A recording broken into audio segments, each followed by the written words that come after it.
কাপড়ের এত দাম, কিন্তু এটা পায়ে লাগলে কেউ চুমা খাবে না।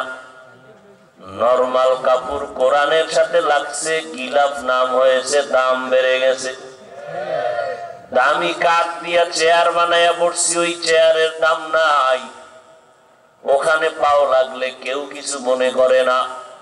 কিন্তু নরমাল কাঠ দিয়া কোরআনের রেহাল বানায় দিছে, দাম বেড়ে গেছে। ঠিক নেই? এই প্যান্ডেলার দাম কেন?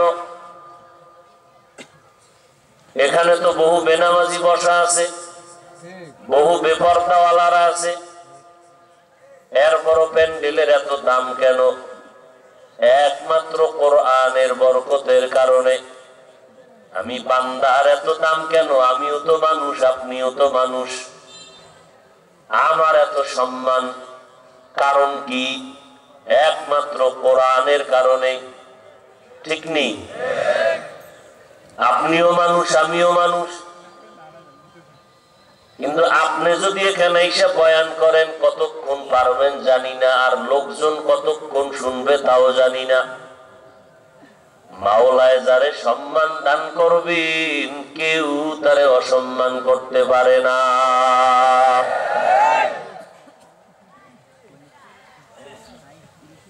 আল্লাহ তাআলা মানুষকে সর্বোৎকৃষ্ট সম্মানের চেয়ার দান করেছেন।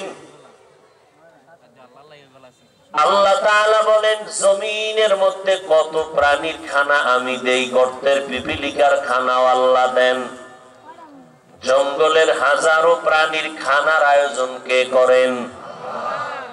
সমুদ্রের ভেতরে লাখো কোটি মাছ, সব প্রাণীর খানার আয়োজন আল্লাহ করেন। নীল তিমি আছে বড় বড় সমুদ্রে, বড় বড় নীল তিমি। এক একটা নীল তিমির প্রতিদিনের খাদ্য তালিকা হলো 1000 কেজি চিংড়ি মাছ। এরকম নীল তিমি একটা তিমি মাছের প্রতিদিনের খানা কয় হাজার কেজি চিংড়ি মাছ। এরপরও কোনো মাছ না খাইয়ে কি আন্দোলন করছে? কথা বলেন। জঙ্গলের কোন প্রাণী না খাইয়ে মরছে? সকালবেলা একটা পাখি ডানা মেলে খোলা শূন্য স্থানে উড়তে থাকে, সন্ধ্যাবেলা নিজের পেটটা ভইরা বাচ্চার খানা নিয়ে বাসায় হাজির। ভালো করে বুঝেন, কিতাবের মধ্যে আমি দেখেছি একটা কাক, কাউয়া চিনেন না? একটা কাকের হায়াত কিন্তু অনেক বেশি। ওই একটা কাক যখন বাচ্চা দেয়, 3 দিন পর্যন্ত মা বাচ্চার সামনে যায় না, ভয়। কারণ বাচ্চা যখন আসে শরীর সাদা, কোনো পশম নাই। কয়দিন দূরে বয়ে খায়। বাচ্চারে খানা দেয় কে? এই বাচ্চাটা সাদা, শরীরে পশম নাই, মাও কাছে যায় না। কিতাবের মধ্যে আছে আল্লাহ তাআলা এই বাচ্চাটার খানা কুদরতি ভাবে এক ধরনের পোকা পাঠায়, উড়ে উড়ে উড়ে উড়ে ওর ঠোঁটের মধ্যে ঢুকে যায়। এইভাবে পোকাগুলো খেয়ে ওই বাচ্চাটা 3 দিনের মধ্যে একটু পশম উঠে কালো, সাদা অংশ যখন ঢেকে যায়, মায়ের ভয় চলে যায়। 3 দিনের পরের দিন মা আইসা নিজে খানা দেয়। সারা দুনিয়ার কোন প্রাণী না খাইয়া মরে নাই। গর্তের পিপিলিকাও খানা খায়, হাজারো লাখো মাছ সমুদ্রে খানা খায়। জঙ্গলের প্রাণী, কোহে কাপ একটা পাহাড়, ওই জায়গায় একটা প্রাণী বসবাস করত, নাম হলো সি মোরগ। ওই একটা প্রাণীর জন্য প্রতিদিনের খানা হলো 40টা মোটা তাজা হাতি।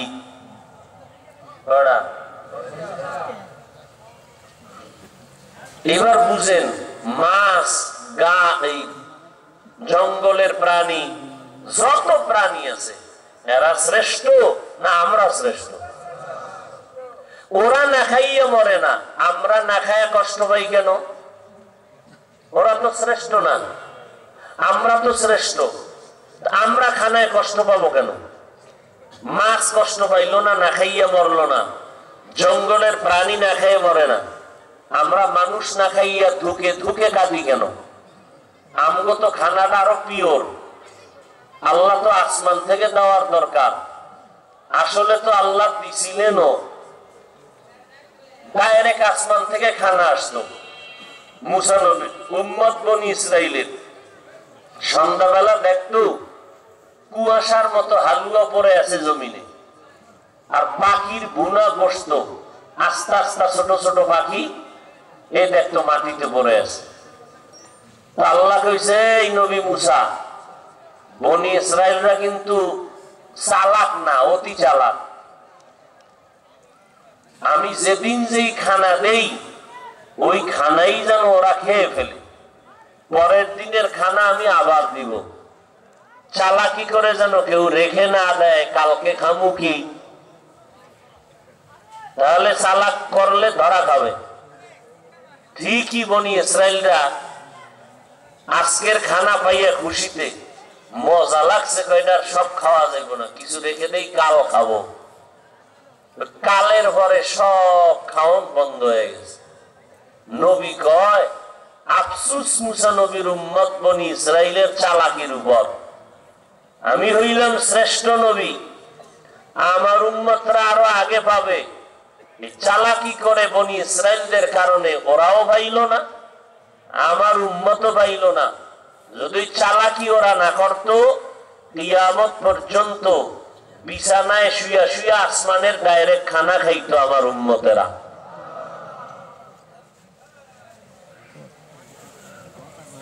তাহলে মানুষ আমরা শ্রেষ্ঠ, আমরা খানায় কষ্ট পাবো কেন? এর একমাত্র কারণ হলো দুনিয়ার সব মাখলুকাত ওরা আল্লাহর দেওয়া ডিউটি পালনে কোনো ত্রুটি করে না, এই জন্য ওদের খানায় কোনো ঝামেলা হয় না।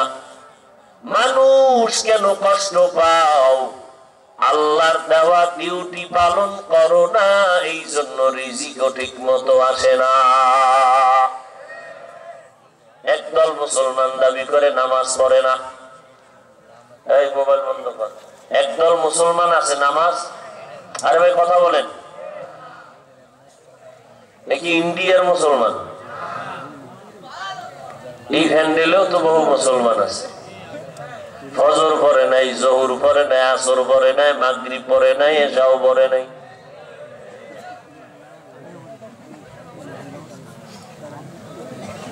আবার একদল মুসলমান আছে নামাজ পড়ে, মিথ্যা কথা ছাড়ে না।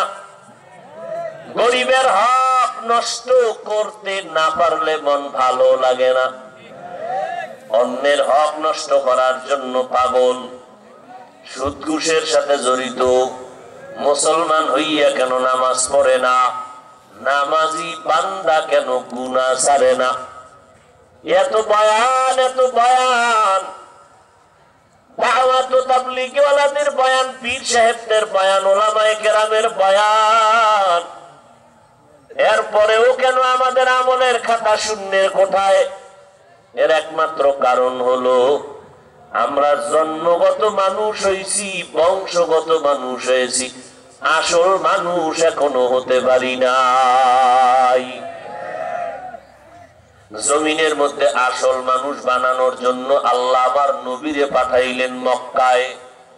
মক্কার মানুষগুলো ছিল এক জায়গা থেকে চূড়ান্ত অমানুষ, চরিত্রহীন, এতটাই খারাপ ছিল মক্কার মানুষগুলো। আমার আল্লাহ রহমতের নবীকে মক্কায় পাঠালেন ওই অমানুষগুলোকে মানুষ বানাবার জন্য।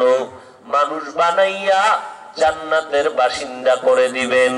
রহমতের নবী জমিনের মধ্যে আসলেন, পরিবর্তন শুরু হয়ে গেল। আমার নবী দীর্ঘ 40 বছর পর্যন্ত কাউকে দাওয়াত দেন না, নামাজের কথা বলেন না, রোজার কথা বলেন না, পর্দার কথা বলেন না। আল্লাহর নবী দীর্ঘ 40 বছর পর্যন্ত আল্লাহর ধ্যানে হেরা গুহায় গিয়া সময় কাটান। 40 বছরের পর আল্লাহ তাআলা নবীকে কোরআন দান করলেন।